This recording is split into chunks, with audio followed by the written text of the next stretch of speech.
Assalamualaikum warahmatullahi wabarakatuh. Kami dari kelompok pengantar akuntansi 2 yang beranggotakan saya Jessica Analita dengan NIM 2303102132. Saya Anggita Azhari dengan NIM 2303102108.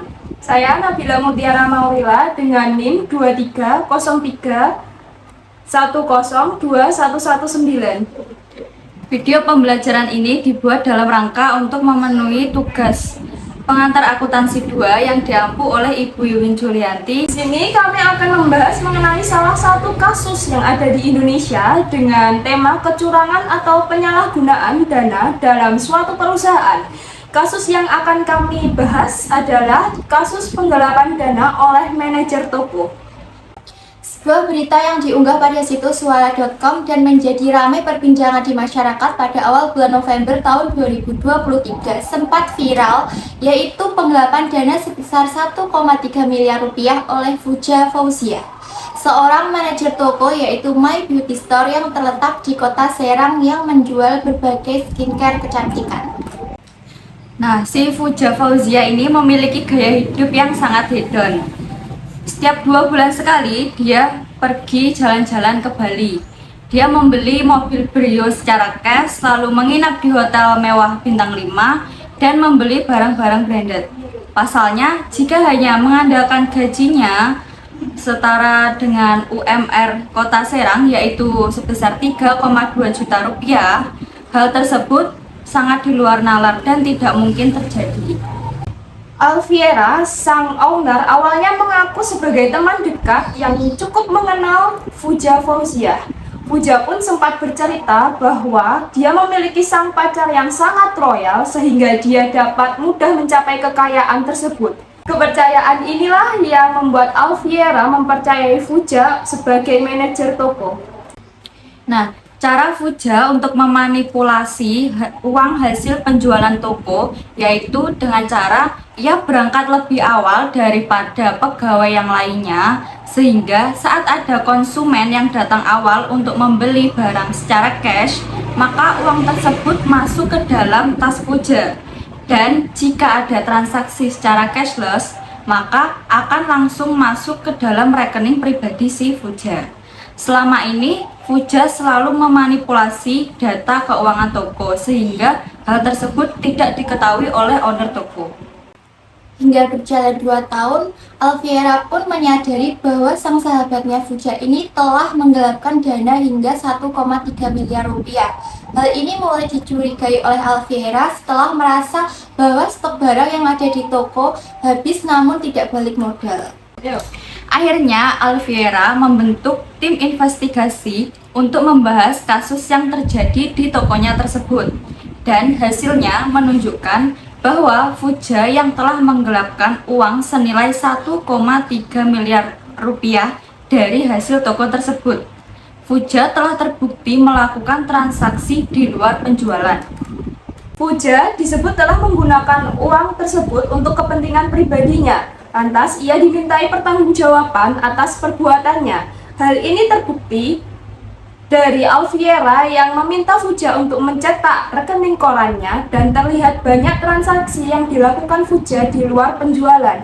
Nah, transaksi mutasi pemasukan yang ada di rekeningnya Fuja itu paling kecil adalah 10 juta dan paling besar kisaran 25 hingga 30 juta.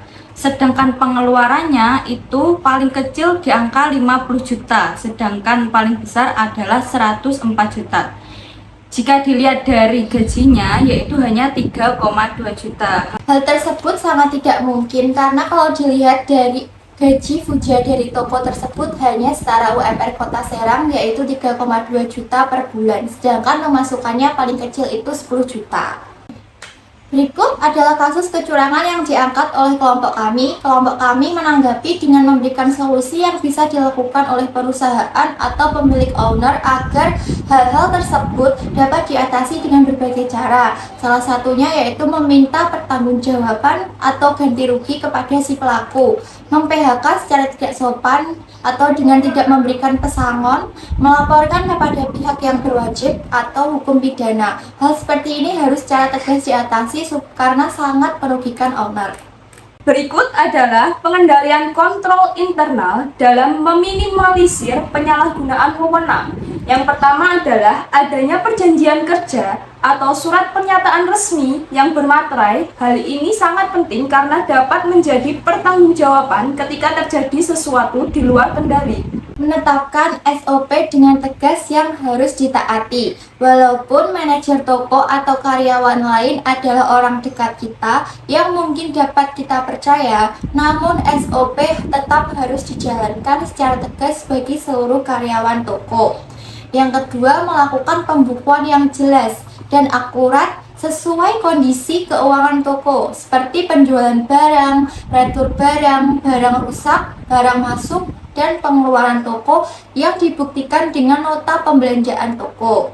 Yang ketiga, memberi peraturan jika pembelian tanpa diberi nota adalah gratis sebagai pencegahan penjualan di luar toko.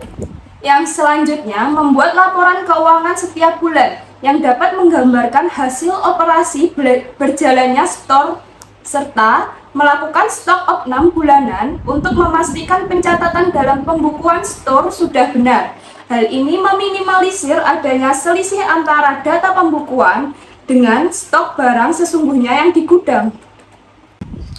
Nah, demikian kasus kecurangan atau penggelapan dana yang dapat kami paparkan. Dan kami memberikan solusi serta cara bagaimana meminimalisir penyalahgunaan wewenang dan juga kontrol internalnya.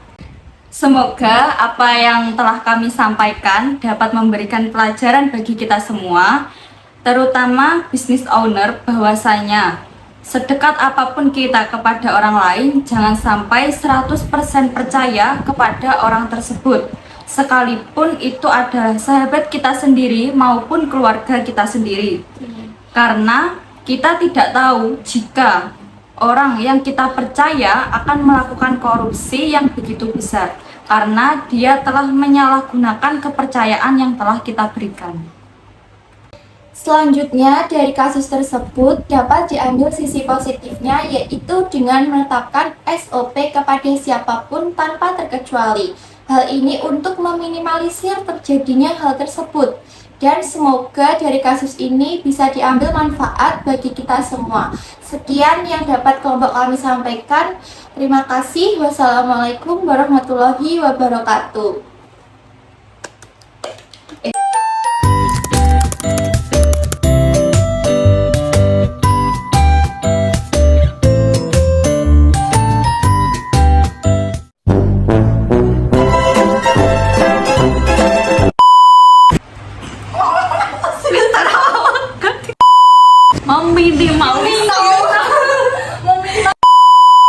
Kanggo kita. Wiki lo bener. Kita semua kitane rambut wocong. Ayo tondang iki ndi lanjutane. Mbak Nilo.